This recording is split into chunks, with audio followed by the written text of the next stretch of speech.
So I thought I would make a video talking a bit about the evolution of internet YouTube drama and sort of where we find ourselves in this wild ride that everybody is on the internet. Recently had this whole drama with Ethan Klein and Hasan. There was more recently also the Destiny drama, all these different random events sort of on the internet that have spiraled out into their own little ecosystems of horseshit. And this makes for really interesting content. That's for sure. Drama YouTubers have had no shortage of content to talk about and react to. Certainly that's true for all the commentary YouTubers, the Nicholas Diorios of the world, who are out there killing it on this whole Hasan Ethan drama. And, I had been covering the whole Eric July stuff that went down because that stuff actually interested me, because I sort of was pseudo-involved with some of the people that were being caught up in that whole thing, and I still find that whole situation interesting, and there's a ton to cover there, so I am going to be making some more videos covering some of the more recent stuff that's happened there. I know that I took sort of a hiatus from those kind of videos, but I figure might as well fire up the old camera.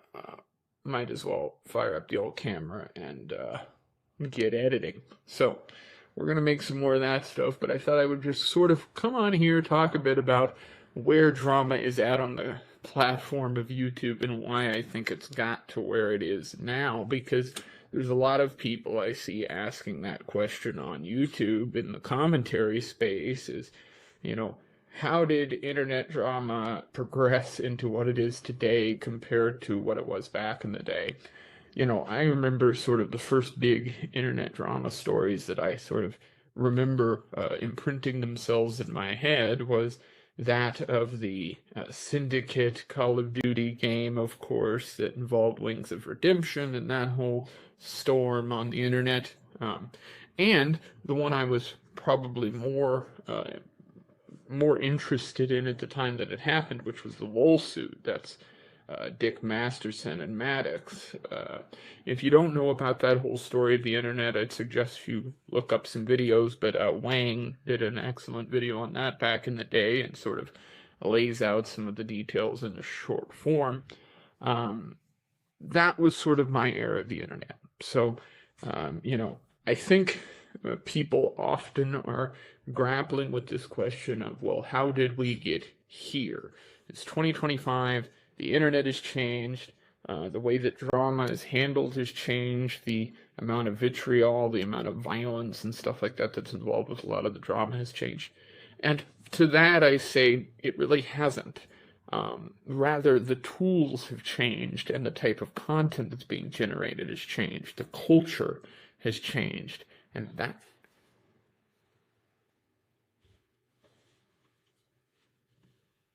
think about it this way. The reason that YouTube drama, that internet drama, seems so different today to you as it might have back years ago on the internet is not because people have become more dramatic or more insane, for instance. Rather, it's sort of a combination of everything. It's movement just in the same way, by the way, politics and social issues have moved. Everybody is just a little bit more volatile, and I think that comes from a little bit of identitarianism, certainly. Sort of this concept of identity politics certainly took grip of the internet somewhere 2012 and sort of onward, I think.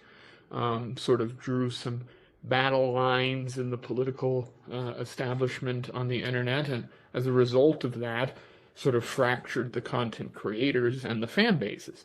And so today, you end up with this delicate situation, which I think we've seen very much so with this Ethan Klein versus Hasan situation, is that fan bases became much more volatile, certainly on the internet, and much more weaponized because of how social media adapted and evolved over the last, say, 10, 15 years.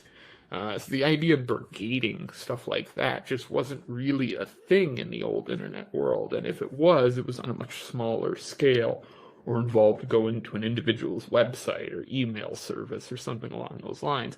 Today, if you want to reach out and touch a content creator negatively, there's many ways that just about anybody on the internet can do so. And so it has made these things much easier to do, and so you see a lot more of it. Meaning, back in the day, there were plenty of people who would have doxed individuals, who would have, for instance, called in swatting calls, things like this. But that just wasn't really in the ecosystem yet. It wasn't known yet. And as those tools became apparent and usable to these individuals, that's how we saw this issue get worse and worse. Until today, where you have people like Ethan Klein getting Child Protective Services called in him. You have people like Rippaverse, young Rippa, calling cops on somebody for keeping money to his window. You have Boogie shooting a gun in the direction of a church and school outside of his home because somebody shows up and he feels as though he's going to go out in a blazing hail of bullets. These are things that we see happen that, in my opinion, have happened as a result of this change. And people ask, well, how can you put that genie back in the bottle? I don't think you can. I think the internet is the internet. Once it evolves into a position, it is very difficult to make it go backwards.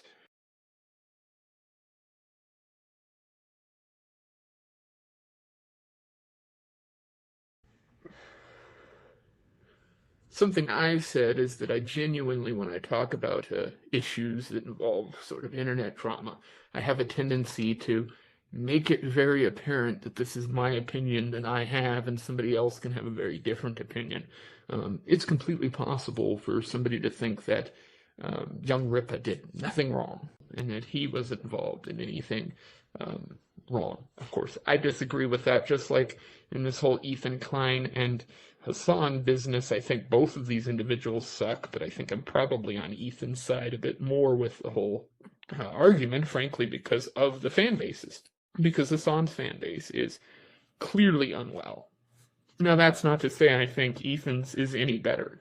I think he has a lot of problems too. Some of those issues political, some of those issues not. And I'm going to cover him specifically more in another video. This is sort of just a nebulous video talking about the evolution of drama on the internet in general, but I just think because his situation is current, begs talking about, and his situation is something I've been meaning to make a video on for a while, but I haven't been really making this kind of content because it took a little bit of a break, but you'll see that very soon. This whole world on the internet has gotten a lot more volatile, and I just sort of wanted to talk about why I think that is, because it seems to be a question I see come up on the internet quite often. I don't see really good answers to it. You either get a political answer or you get a completely cultural answer. I think it's very much in between. I think this stuff started in the early 2010s and sort of bubbled and grew to where we are today, to where you see things. And that's why you're seeing reactions we are, is because YouTubers need to placate to their fan bases, and their fan bases then become sort of soldiers and armies that can be sent out to attack other creators. But the problem is today is that fan bases no longer need a content creator to tell them to attack somebody, because they have become cultural warriors and political warriors within these ecosystems. They just do it themselves, right? So when Ethan comes out and says something negative with Hasan, then Ethan's fan base is automatically going to go and attack Hasan in some way, and Hasan's fan base is going to do the same.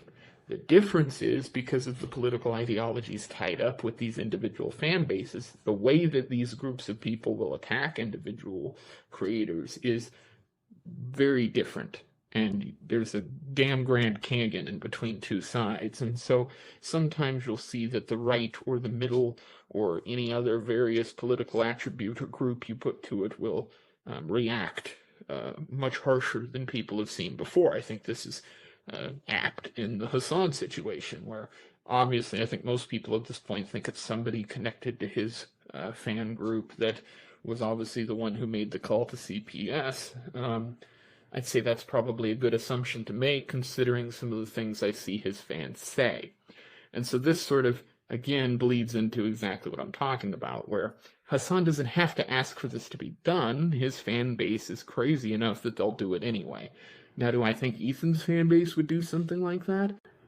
Probably. Frankly, I think it would happen now because the situation has been escalated, and so those very fans are going to see Hasan as being the one who did this, and so obviously there's going to be some form of retaliation. We'll just have to wait and see what that is, but I'm sure it will happen eventually.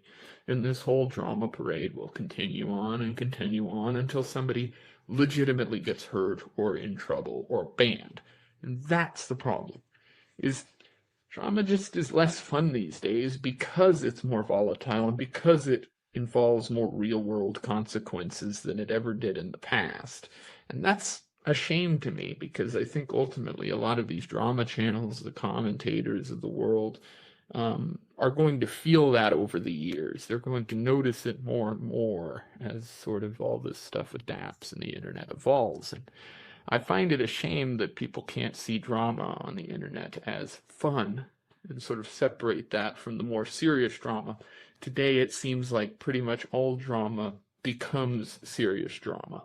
Whether it started as a small kernel or not, it eventually becomes full-blown popcorn. And so I figured this is just a good place to start me getting back into talking about this stuff in general. Sort of just a short video talking about the evolution of internet drama. I hope you guys enjoyed. If you did, leave a comment down below. Let me know your opinion on this whole shitstorm of the internet and how we got here. Peace. Talk to you later.